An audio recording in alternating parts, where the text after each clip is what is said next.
We interrupt this program to bring you an important Wayfair message. Wayfair's got style tips for every home. This is Nicole Byer, helping you make those rooms flyer. Today's style tip: when it comes to making a statement, treat bold patterns like neutrals. Go wild! Like an untamed animal print area rug under a rustic farmhouse table from Wayfair.com. Ooh, fierce! This has been your Wayfair style tip to keep those interiors superior. Wayfair, every style, every home. Okay, so anyone who's listening to this is probably at least a little bit curious about what social media will look like in the future. Yeah, for sure. Especially now that there's so much talk about this new platform, Flow. Right. Well, we've got some interesting stuff to dig into today. Definitely. We've got excerpts from this report titled Flow, a new era in social media, and also some early user reviews. Awesome. We even have some articles that break down Flow's potential impact. So Yeah. we're going to do a deep dive into what Flow is, why it's gaining popularity, and what it might mean for the future of social media, especially for those of us who are tired of the same old, same old. It seems like Flow is really making waves, and for good reason, I think. Yeah. Because it's really trying to solve some of the biggest problems that people have with traditional social media. You know, it's like they looked at everything we've been complaining about for years. Right. Like the algorithms and the data privacy issues and all the ads. Yeah. And they just said, okay, we're going to fix this. Exactly. And they're doing it in a way that feels kind of new, but also familiar at the same time. Interesting. So yeah, let's start with the basics. Flow launched late last year in 2024. Okay.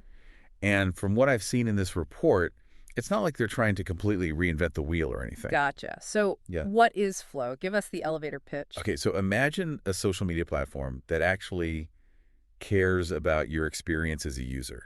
Okay. It gets rid of all the noise and clutter and focuses on building real connections and meaningful interactions. That sounds great in theory, but how do they actually do that? Well, one of the biggest changes they made is bringing back the chronological feed. Oh, wow. Remember how back in the day you used to see posts in the order they were posted? I mean, yeah, but it's been so long. I know, right? So Flow is bringing that back and getting rid of algorithms altogether. You know, I complain about algorithms all the time, but I can see how going back to a completely chronological feed could be kind of overwhelming. Would we end up missing important updates from people we actually care about? Yeah. I mean, we moved away from chronological feeds for a reason, right? It's true. It's definitely a trade-off. But think of it this way. With Flow, you're seeing everything in real time, which means you're more present and engaged. Okay. It's like going to a live concert versus watching a recording. I see. You're right there in the moment, experiencing it as it happens. Okay. I'm starting to see why people like it. Yeah. It's about being more mindful about how we use social media. Exactly. But what about data privacy? I know that's something you're really passionate about. Yeah, for sure. And it's a big concern for me, too. Well, Flow seems to be taking a strong stance on data privacy. Okay, good. They give users total control over who sees their content. Wow. No more shady algorithms deciding who sees what. You're in the driver's seat. That's amazing. But there's got to be a catch, right? No social media platform is perfect. Well, one thing that's different is their subscription model. Okay. Flow is totally ad-free, which is fantastic. That's great. But it also means users have to pay a monthly fee to use it. Okay, so that's the trade-off. No more annoying ads, but now I have to pay for another subscription. Right. Ugh, I don't know how I feel about that. Does that mean that only people who can afford it will have access to this better social media experience? You're right. That's a really important point. Yeah. It's definitely a potential problem. Flow will need to think about how to make their platform accessible to everyone Yeah, if they really want to create a more inclusive online space. for sure. Maybe they could have like a tiered system Okay. where there's a basic free option and then more features for paying subscribers. That's a good idea. There's more to Flow than just getting rid of ads and algorithms, though, right? Yeah, absolutely. Yeah. They've also built productivity tools right into the platform. Oh, wow. What, like? So think focus timers, task management features, Okay. things that encourage you to engage with the platform in a mindful way. Wow. That's really interesting. It really is. It's like they're admitting that social media can be a huge time waster. Right. And they're actually trying to help us use it more productively. Exactly. It's a complete shift from that whole keep you scrolling forever mentality that most platforms have. Flow wants you to be present, engaged, and in control of your time. That's so refreshing. Okay, last question before we move on. Sure. You know how most social media platforms are all about getting more followers and going viral? Yeah. How does Flow handle that? It's very different. They've really embraced the concept of micro-communities. Okay. So instead of following this huge stream of random people, you join smaller, more focused groups that are based on shared interests. Oh, so it's like finding your tribe, but online. Exactly. I kind of love that I can see myself getting really into a micro community for like vintage sci-fi book covers Totally. or the history of board games. The possibilities are endless. Right. It's all about making those deeper connections with people who share your passions. I love that idea. So we've got a chronological feed, enhanced privacy controls, a subscription model, built-in productivity tools, and micro communities. Yeah, that's Flow in a nutshell. That's a lot to process. But how is Flow actually doing? Are people really using this new platform? Well, according to the report, they've seen massive growth since they launched. Wow. And the early user reviews are really positive. Seems like people are genuinely excited about this new approach to social media. I'm super curious to hear what those users are actually saying. Do we have any specific examples? Yes. There's this great review on Product Hunt from a user who's been using Flow for over a year Okay. to help them focus on their studies and work. Nice. And they said they can't imagine going back to traditional social media. They called Flow a joy to use. Okay. That's a huge compliment. It sounds like Flow is a hit with people who are tired of the craziness of traditional social media. Yeah, sure. But is it actually having an impact on the bigger social media world? That's what we'll talk about next. Flow's success seems to be making the big platforms like Facebook sit up and take notice. Interesting. They're scrambling to add similar features to try and get users back. Really? It looks like we might be seeing a real change in the world of social media. Wow. Things are getting interesting. Let's dig into that impact and see what it could mean for the future of social media. Let's do it. You know, it's almost like Flow is this warning sign. Oh, interesting. Its success is saying that people really want something different. Uh-huh. A social media experience that puts users first Okay. and values genuine connection instead of just profits and endless growth. So are we seeing the beginning of the end for social media as we know it, like the kind that's driven by ads? Is Flow the David to the Goliath of Facebook and Instagram? Yeah. It might be too early to say who's going to win, Okay. but Flow is definitely shaking things up. The big platforms are trying to add similar features. Really? Yeah, like chronological feeds and better privacy controls. But can they really capture what makes Flow so appealing? That's a good question.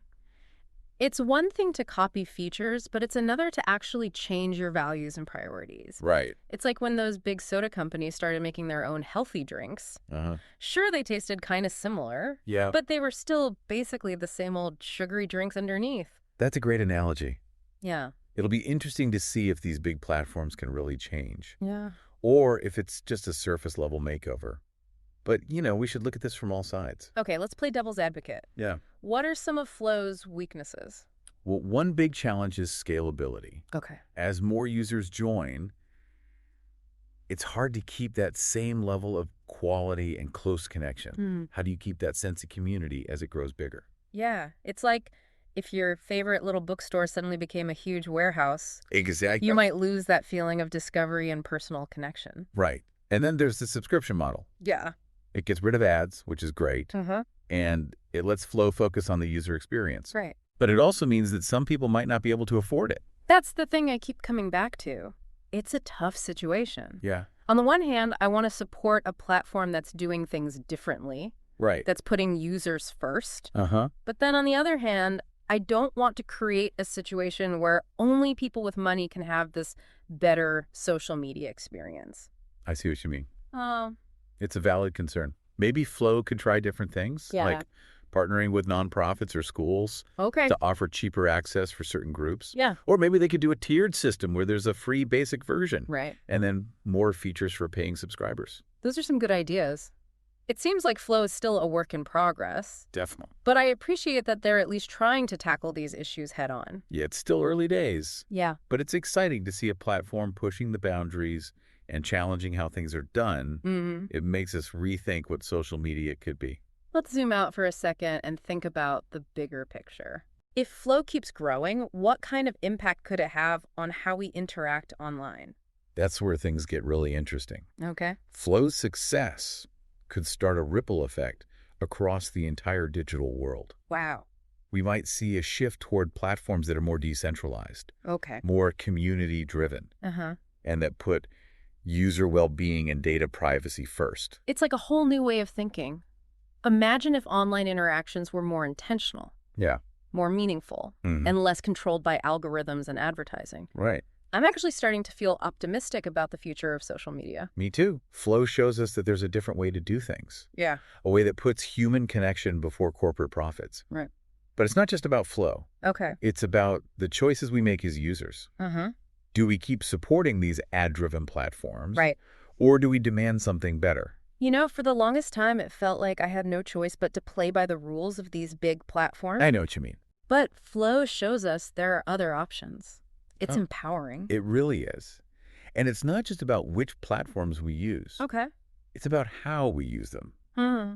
Are we being mindful of our time and energy? Right. Are we having conversations that matter? Yeah. Are we creating things that make the world a better place? It's like we need to step up our social media game. Yeah, Be more intentional and responsible. exactly. I'm ready for the challenge. But let's be real, Flow isn't perfect. Right. There are still risks and things to worry about. Of course, one risk is that flow could become too closed off, Okay. too focused on its own little world. If it doesn't find ways to work with other platforms and services, Yeah. it could end up isolating itself. Yeah. Imagine if you could only talk to people who are also on flow. That would be a step backwards. It would be like building this beautiful park, Uh-huh. but then putting a fence around it and charging people to get in. Exactly. You'd be leaving a lot of people out. So flow needs to find that balance between keeping its own identity Right. and being connected to the rest of the digital world. I see. They need to figure out how to be part of the bigger picture without giving up their core values. Another thing I'm worried about is echo chambers. Oh, yeah. With all these micro communities, Right. could Flow accidentally create spaces where people only talk to others who already agree with them? That's a good point. Wouldn't that limit people's exposure to different perspectives and critical thinking? That's a valid concern, and it's Yeah. something flow needs to be proactive about. Yeah. Maybe they could add features that encourage people to interact across different communities Okay. or promote content from different viewpoints within those micro communities. The key is to encourage healthy debate and discussion Right. without losing that sense of belonging and shared purpose that those micro communities provide. It's a tricky balance to get right, It is. but I have to say I'm impressed with how Flow is approaching these challenges. They seem to really care about creating a more positive and fair online experience. It's refreshing to see a platform that's actually trying to make a difference. So where do we go from here? What's next for Flow? What are they planning for the future? Well, from what I've read in the report, it seems like they're not just sitting back and relaxing. Oh, so they're still working hard. Yeah, they're planning to add even better tools for creating content. Okay. And they're going to integrate with third-party apps and expand the features for communities. So they're really building a whole online world. Yeah, it's not just about connecting with people anymore. It's about Yeah. creating things working together and maybe even doing work within these digital spaces. That makes sense. And what's most important, maybe, Yeah, is that they're sticking to their values of privacy and giving users control. you're right. In this day and age, that's really important. It's like they're saying, we get it. We know you're sick of all the ads and having your data collected. We're doing something different, something better. Exactly, and that seems to be resonating with people. Yeah, but let's think about you, the listener, for a second. Mm-hmm. Because in the end, what really matters is how you experience social media. That's true. All this talk about features and trends is cool, but the real question is, Yeah. what does Flow mean for your online life? Right. What are you looking for in a social media platform? Think about those times when you felt frustrated or disappointed with social media. Right. Maybe it's the pressure to look perfect or feeling stuck in an echo chamber. Uh-huh. Or maybe it's just the feeling of being overwhelmed by too much information. I know that feeling. I've totally been there. Yeah. Just scrolling and scrolling, feeling like I'm wasting time, but I can't stop. It's like a bad habit. It is. And that's where Flow's focus on being intentional is really interesting. Right. It's about making choices about how you spend your time online and who you connect with. Yeah. It's about creating your own digital experience instead of letting algorithms control you. I like that. So instead of just passively consuming content, Yeah. you become an active participant. Mm-hmm. You shape your own online world. It's empowering, right? It totally is. It's like the difference between just flipping through channels and actually choosing a show to watch. I see what you mean. You're in control. So we've covered what flow is, why it's becoming popular, and how it could change the social media landscape. We've covered a lot. But as we wrap up this deep dive, I want to leave you with one last thought-provoking question. Hit me with it. With platforms like Flow popping up, do you think the age of social media based on ads is ending? Whoa. Are we entering a new era? Okay. One that puts users first and values real connection? That's the big question, isn't it? It's hard to say for sure. Yeah. But Flow's success shows that people want something different. They're tired of being treated like products, and they're looking for something with more meaning. So the future of social media is up to us. Yeah. We get to decide what kind of online world we want. All right. Will we keep supporting these platforms that are all about ads? Yeah. Or will we choose a new way of connecting? That's the challenge and the opportunity in front of us. What will you choose? We encourage you to check out Flow and share your thoughts with us because this conversation isn't over, it's just getting started. Today is your lucky day. Today is the day that our $3 website works for you, paying you directly to your PayPal daily. Imagine $3 ongoing continuous payments to your PayPal account. Imagine falling asleep and waking up to $300 in your PayPal account. How would this make you feel? How could this help you? What bills could you pay? What kind of fun could you have? What does that retirement look like now? All for a one-time payment of $3. This website is DFY done for you, fully built and completely hosted, and never stops collecting payments for you. You have spent $3 on coffee on a regular, but that coffee won't help you create multiple streams of income. Click the link below.